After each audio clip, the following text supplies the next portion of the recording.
Assalamualaikum warahmatullahi wabarakatuh. Selamat sore Mbak Ami. Perkenalkan saya Eka Satriawati, praktisi talent mapping. Alhamdulillah saya diberi kesempatan untuk memberikan feedback atas hasil asesmennya Mbak Ami. Kemudian saya juga akan mencoba memberikan pandangan berdasarkan hasil asesmen terhadap kondisi pekerjaan dan kehidupan Mbak Ami secara global. Mbak Ami, ini kan ini bakatnya luar biasa semua nih Mbak. Bakat dominan Mbak Ami itu luar biasa. Wanita hebat, ya, wanita hebat. Namun memang tempat yang jadi hebatnya itu di tempat yang tepat. Nah, setelah saya mendengar tentang Mbak Ami, kemudian kalau saya boleh mengatakan dengan kombinasi bakat seperti yang Mbak Ami miliki ini dari hasil asesmen, maka menurut pendapat saya, saran saya, ekosistem kerja yang Mbak Ami butuhkan adalah kerja yang sendiri. Jadi Mbak Ami yang mengatur sendiri, tidak perlu di bawah kekuasaan orang lain, tidak di bawah perintah orang lain, maka itu adalah ekosistem pekerjaan yang cocok buat Mbak Ami. Jadi kerja sendiri. Mbak Ami kan seorang desainer, ya. Maka saya katakan pilihan yang tepat adalah freelance designer, gitu. Sehingga Mbak Ami tidak perlu harus terikat jam kerja, hanya terikat bahwa ini harus selesai, misalnya tepat pada waktunya. Dan bagi Mbak Ami itu bukan suatu hal yang rumit, ya, karena Mbak Ami ini seorang pengatur sumber daya yang handal. Karena Mbak Ami di sini 14 teratasnya ada arranger, ya. Kemudian Mbak Ami juga seorang pembelajar, ya. Mbak Ami orang yang suka belajar. Nah, kenapa saya katakan ekosistem kerja Mbak Ami yang Mbak Ami butuhkan itu adalah freelance designer? Karena Mbak Ami memang bukan tipe yang suka diperintah, tapi sukanya memerintah, menyuruh. Orang dengan tipe komen, dan ini adalah nomor satu, itu memang tidak nyaman dengan perintah-perintah, apalagi sesuatu yang memang sudah kita buat, dan ternyata ada orang yang tidak sesuai, itu memang membuat kita tidak nyaman. Jadi memang kerja sendiri akan lebih nyaman untuk Mbak Ami. Terus bagaimana sebaiknya kehidupan berlangsung agar Mbak Ami dapat stabil dalam kondisi yang positif dan produktif? Nah, kalau menurut saya, dengan freelance designer, maka Mbak Ami bisa lebih produktif karena tidak di bawah tekanan orang lain dalam pekerjaan. Nah, jadi freelance designer adalah pilihan yang tepat menurut saya. Dan untuk kehidupan secara umum, misalnya dengan keluarga gitu, apakah nanti ya mungkin ya Mbak, seseorang itu taklah menjadi lebih hebat ketimbang dia harus menjalankan suatu profesi yang sebetulnya dia tidak punya bakat dan kekuatan di sana, apalagi dia tidak merasa nyaman. Seperti itu Mbak Ami. Dan bagaimana cara mengkomunikasikan dengan keluarga?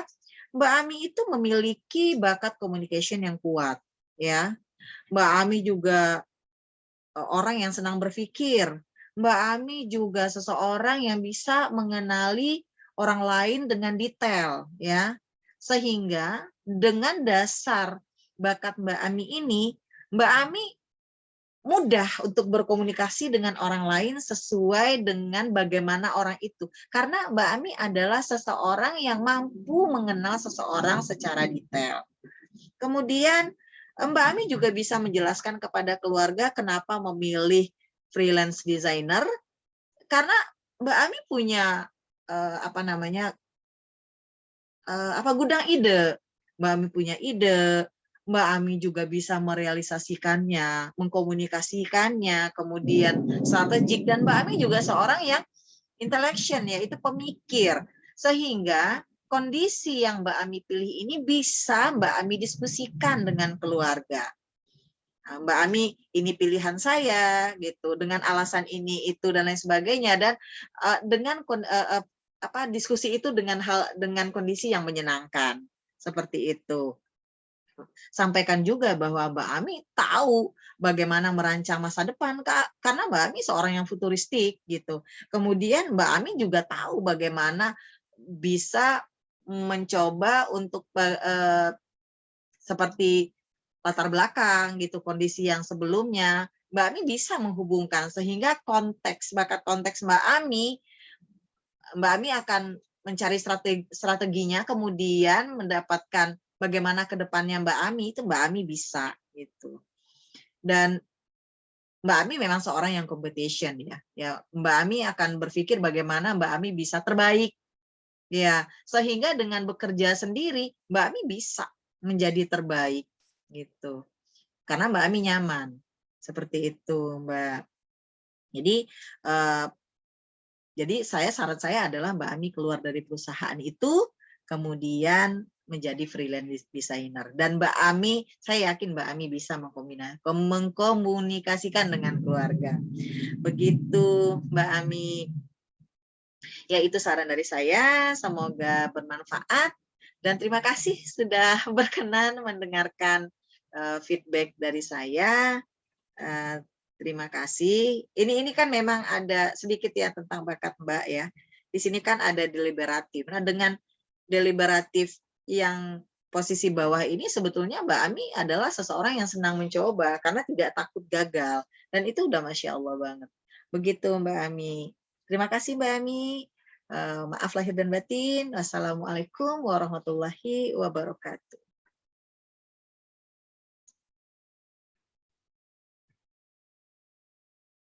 Assalamualaikum warahmatullahi wabarakatuh. Selamat sore Pak Dr. Rio. Kenalkan saya Eka Satriawati, praktisi talent mapping. Terima kasih sudah memberikan kesempatan kepada saya untuk memberikan saran pilihan yang tepat dari beberapa pilihan yang Pak Dokter tawarkan, yang Pak Dokter inginkan. Jadi di sini Pak Dokter ada beberapa pilihan untuk melanjutkan studi, yaitu spesialis. Yang pertama penyakit dalam, yang kedua kandungan, dan yang ketiga anak. Nah, saya akan menganalisa dari hasil asesmen Pak Dokter, ya. Semoga bisa bermanfaat, ya. Dan keputusan ini tentunya kembali kepada Pak Dokter. Saya berbicara di sini berdasarkan bakat yang Pak Dokter miliki. Jadi dari tiga pilihan ini, berdasarkan bakat dari Pak Dokter, saya mencoba membahas satu persatu ya Pak. Penyakit dalam ini kan, maksud saya ini diagnosanya kan lumayan ya, butuh ini. Nah, di sini Pak Dokter analitikalnya nomor 33. Seperti itu Pak Dokter. Nah, jadi penyakit dalam ini kan banyak ya. Nah, Pak Dokter tuh analitikalnya nomor 33. Kemudian Pak Dokter juga orang yang sebenarnya komennya posisi bawah juga. Sementara penyakit dalam ini kan biasanya yang menimpa yang orang yang sudah dewasa ya, remaja, dewasa gitu. Kemudian untuk restoratif yaitu bakat untuk memperbaiki, itu Pak Dokter juga di posisi 31 ya, posisi 28 ke bawah. Maka saya melihat untuk penyakit dalam dan kandungan kurang nyaman untuk Pak Dokter menurut saya berdasarkan hasil dari bakat yang Pak Dokter miliki. Nah, Pak Dokter ini kalau menurut saya cocoknya menjadi dokter anak, dokter spesialis anak. Kenapa? Pak Dokter itu harmoni, damai, anak-anak senang.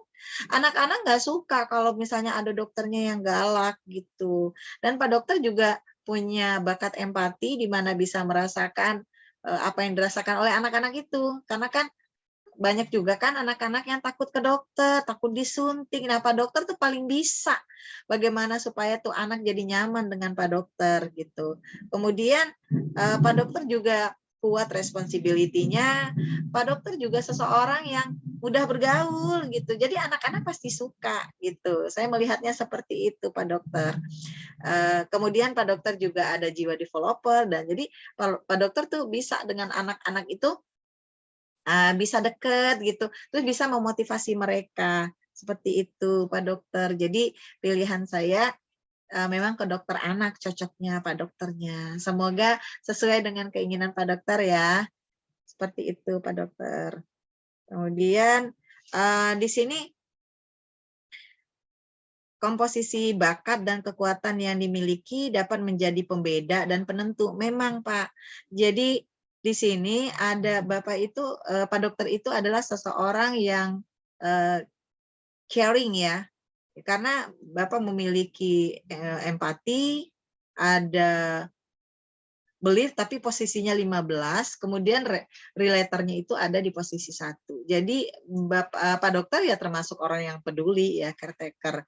Kemudian untuk server juga, cuma belief-nya kan di nomor 16 nih, empati gitu, relator, adaptability dan U. Nah, jadi Bapak termasuk orang yang sebenarnya memang damai-damai aja dan ramah. Anak kecil mah suka kalau dokternya ramah gitu, ramah dan mudah akrab gitu, mudah akrab dengan orang lain gitu. Nah, sehingga saya melihat bakat yang mendukung saran saya itu adalah harmoni, connectedness, empati, dan responsibility. Seperti itu, Pak Dokter. Semoga berkenan ya, Pak. Dan saya juga melihat di strength cluster map Pak Dokter juga ada caring, ada serving gitu ya. Nah, seperti itu. Begitu saja Pak Dokter. Semoga saran saya bermanfaat. Terima kasih. Mohon maaf lahir dan batin. Assalamualaikum warahmatullahi wabarakatuh.